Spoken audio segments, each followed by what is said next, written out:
Hello, I'm John White, a professional performance historian who, for over 25 years, has interpreted events from the past through the portrayal of in excess of 30 characters. Of all the characters I portray, it is my representation of King Henry VIII that proves the most popular. I present the king as he would have appeared in the year 1544, when he was aged 53 and married to his new and sixth wife. We hope that you enjoy what the king has to say. My loyal subjects, once more, I do join you from a place of isolation. You will recall that some days since I did engage in a Q&A and was pleased to answer questions submitted by my goodly and loyal subjects spread across the face of the world. We have been mightily impressed by the number of questions that have been submitted. Now, I have a further 10 questions, which I'll be pleased to address with you. I have here a question from a Mistress Natalie Jones. Natalie Jones has inquired, out of all of your physicians, which had the most impact on your health? Well, I have oft possessed, mistress, that I am my known doctor. I am my best doctor. I have an interest in all things medical, and I have in my time been served by many doctors of physic. Dr. William BUTTS. He does spring to mind as perhaps serving me the best. But in truth, at any one time, I've had a number of doctors of physic, of physicians, of surgeons, of barber surgeons, who have attended upon the king's body. You will be aware I have had many maladies, distempers, and ailments. Illnesses. I was touched by the smallpox. I have had all manner of distempers. And yet it is the injury to my leg that has caused me, and does continue to cause me, the most discomfort. The wound will not heal. It oozes of pus and blood and does stink a great deal. My physicians do tell me the poison has gone to the bone, and thus, to relieve the pain, I am regularly bled, and the foul humours do pour forth. It does give me some relief, but then off my leg will swell once more, and the pain is intense. Yes, Dr. Butts. Dr. Butts, perhaps the most significant of all of my physicians. I do thank you. I'm in receipt of a question from Cindy Pinkham, who I believe resides in Essex. Mistress Pinkham inquires how uncomfortable it must have been for me, her king, to be in isolation, especially with my injured leg. She asks, how long did I isolate? And what did I do in that time? She also asks, did I ever go upon the Mary Rose, my great flagship? And what is my most favourite colour? Well, in truth, Mistress Pinkham, my leg does incommode me a great deal. Once I was a sporting fellow. I would ride, I would course, I would hunt, I would joust. But now my leg does restrict me a great deal. It is my illness that has required me to seek safety in isolation.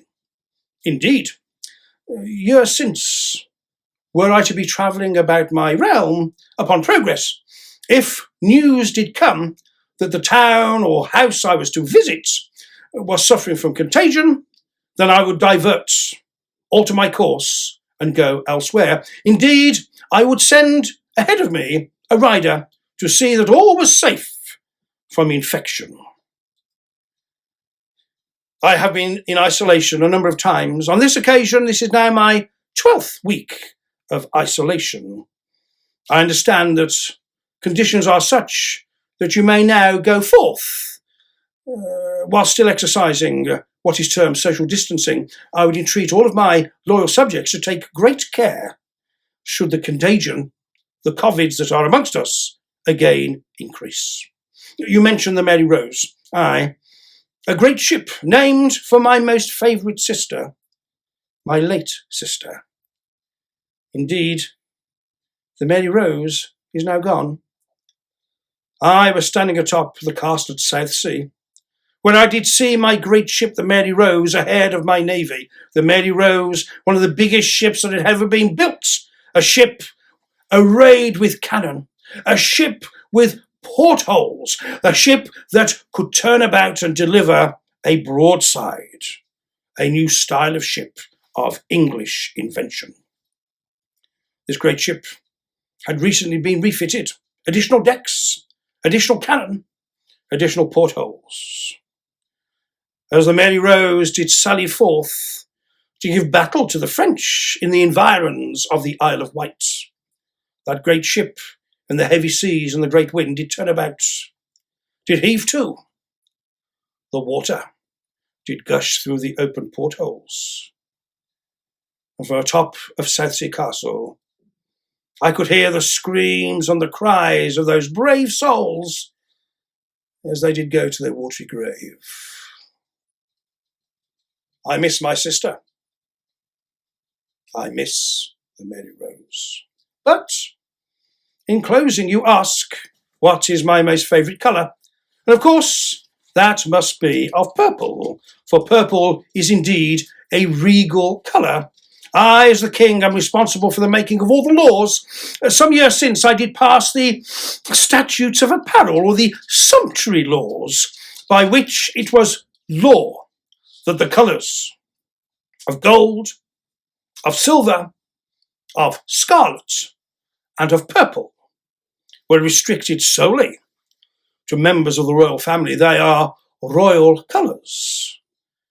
And any master or mistress, noble or common, who just put upon their person fabric of those colours, they do commit a crime. But indeed, of all those colours, my most favoured is purple, and I do thank you. I am possessed of a further question from Mistress Barbara Crowter Raberick. She asks, why did I have Anne Boleyn beheaded instead of divorcing her and sending her to a nunnery? Well, mistress, it is a matter of law. She did stand trial before a jury of her peers for the crimes of treason, of incest, of adultery. The punishment for treason is death. By the statutes of treasons of 13 and 51, the law does clearly set down that treason committed by a man does bring with it the punishment of hanging, drawing, and quartering. Treason committed by a woman is punished by burning alive at the stake. It is within the gift of the king to remit those sentences to the honour and mercy of the axe. Thus, she was lawfully found guilty of the crime of treason, and thus that sentence was duly applied and imposed. I did furnish the Whore Boleyn the privilege and dignity of death, not by the axe, for the axe is oft a coarse business, a messy and coarse business. I did furnish her the dignity of death in the style of the French, with a sword, for 'tis quick, 'tis clean. And so it was, upon the 19th of May, in that fateful year of 1536, my wife, the poisoning witch and Whore Boleyn, did pay the penalty for her treason. There was, mistress, no opportunity for divorce or to send her to a nunnery, for she was indeed a condemned criminal. Subjects. I have a further question from a Nat C. There are two parts of the question. First, my friend is getting married in August. With 6 weddings under your belt, what are your top tips for a happy marriage? Well, I would not profess to be an expert. Marriage is an honourable estate.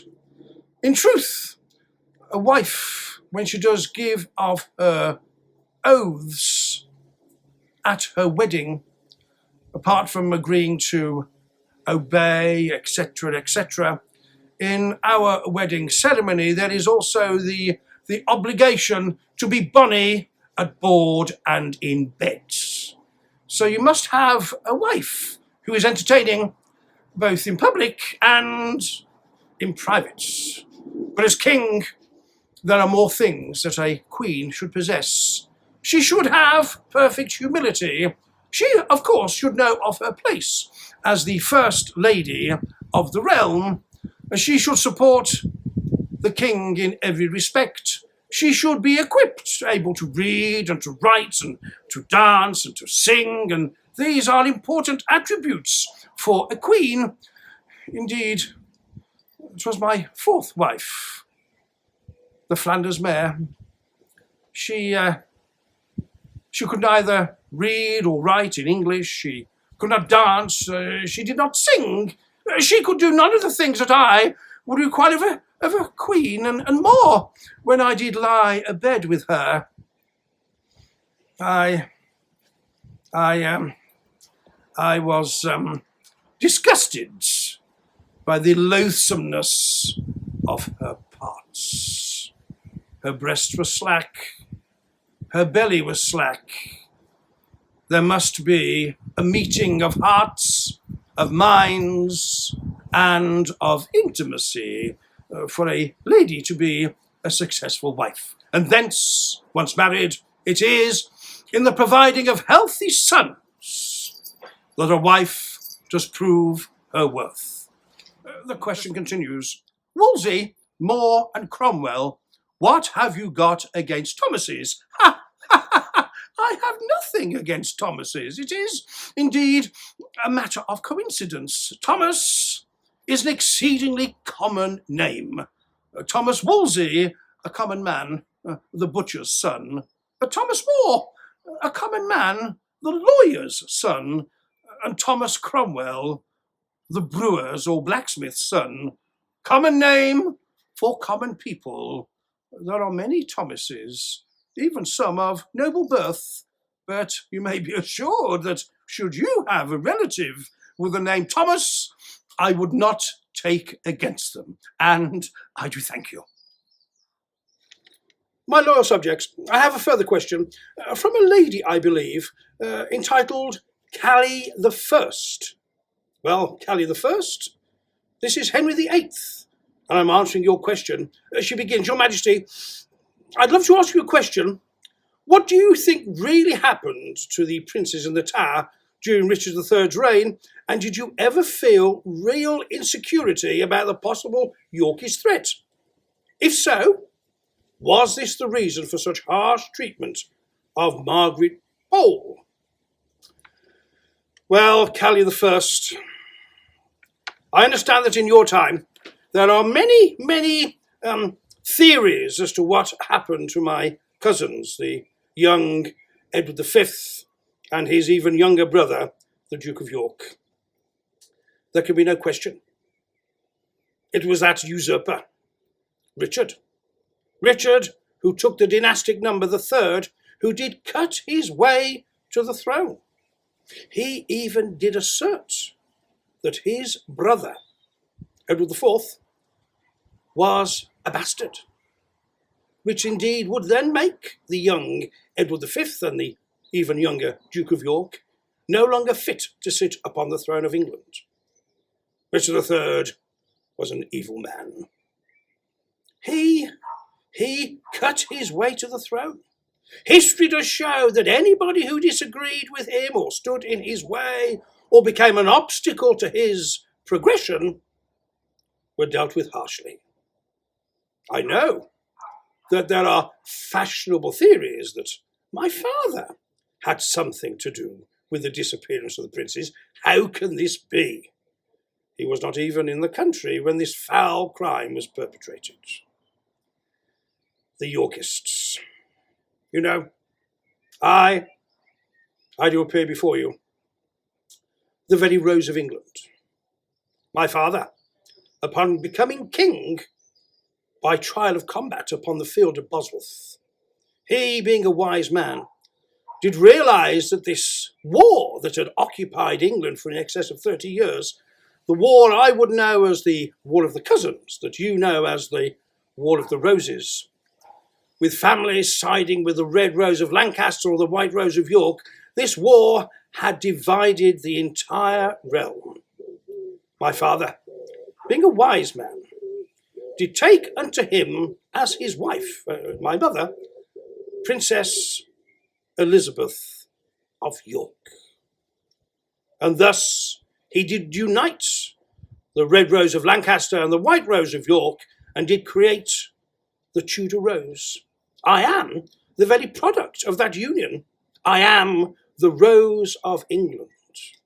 I am variously by descent, both Lancastrian and Yorkist. But these squabbles are now far behind us. England does thrive under the new dynasty of the Tudors, a dynasty that will go on for generation upon generation and century upon century. But yes, there are still those of the old families, relatives of mine, the Plantagenets, who still pin their flag to the mast of the Yorkists. You speak of Margaret Pole. Her entire family was engaged in treason. All had been caught in treason.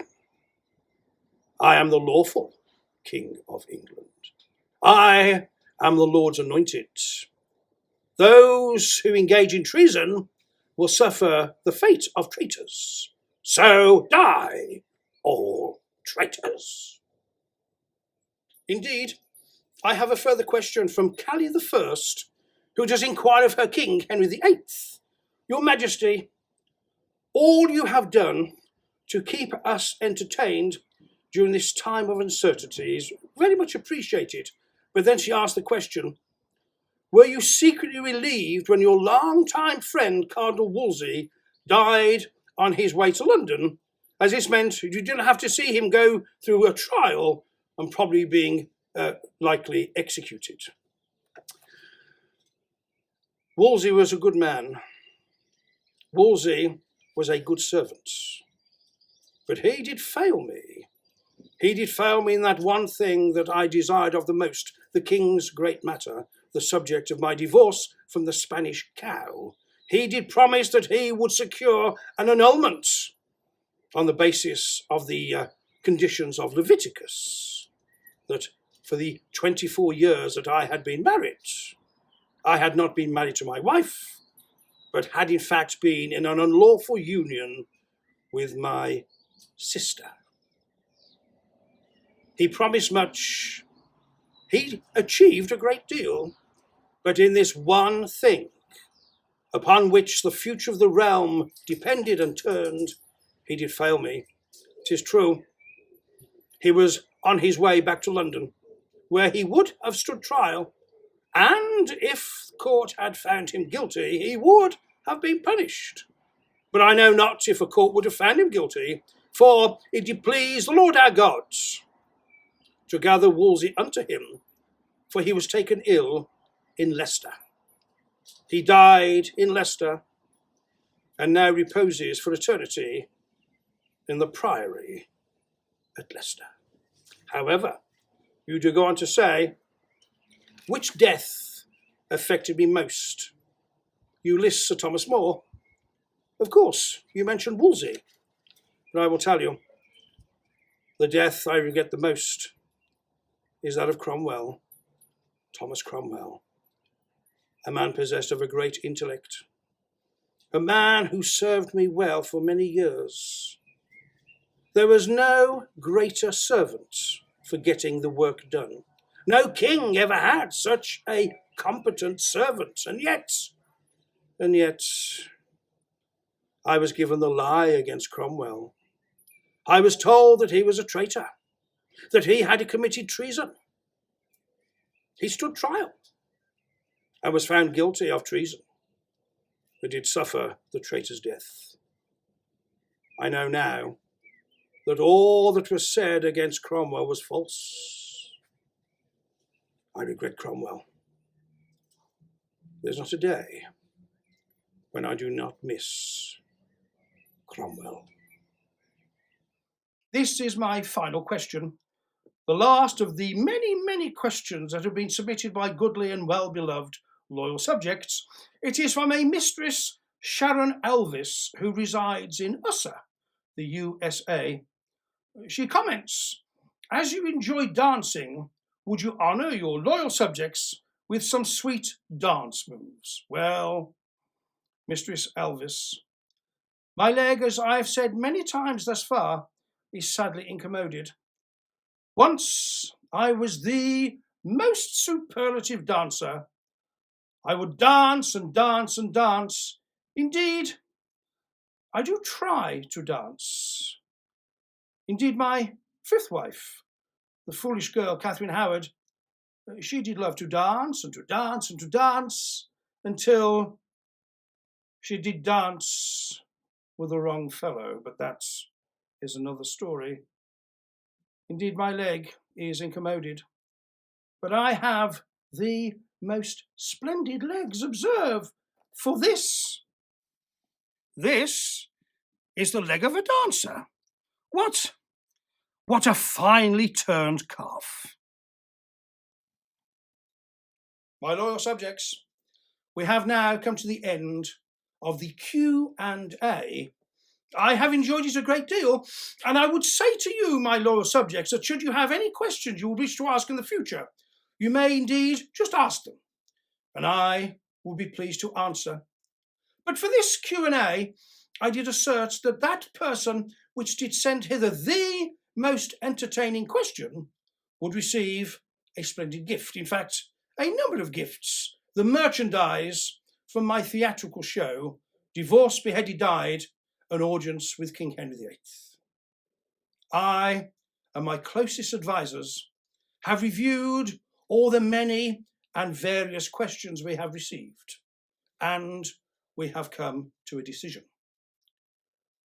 Xavier, who at the age of 9 submitted the following question: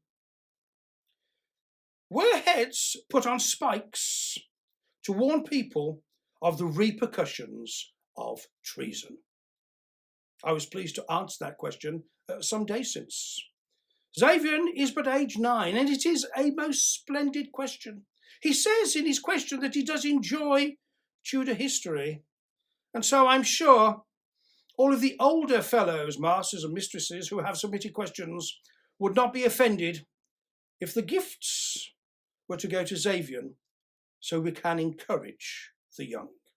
However, there is a problem. Xavier did submit his question via that modern contrivance called YouTube, and thus we know not where Xavier lives. Therefore, I have a request. Xavier, or your parents, or anyone that does know you, please leave a message on my Facebook page.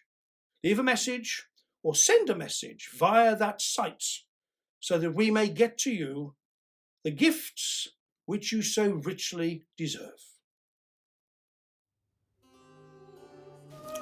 My loyal subjects, it has been a delight to answer your questions in the 3 Q&A sessions we have had the privilege of filming for you. Should you wish to see any of the other Q&A sessions, then you may subscribe to my YouTube channel, the link to which may be found here.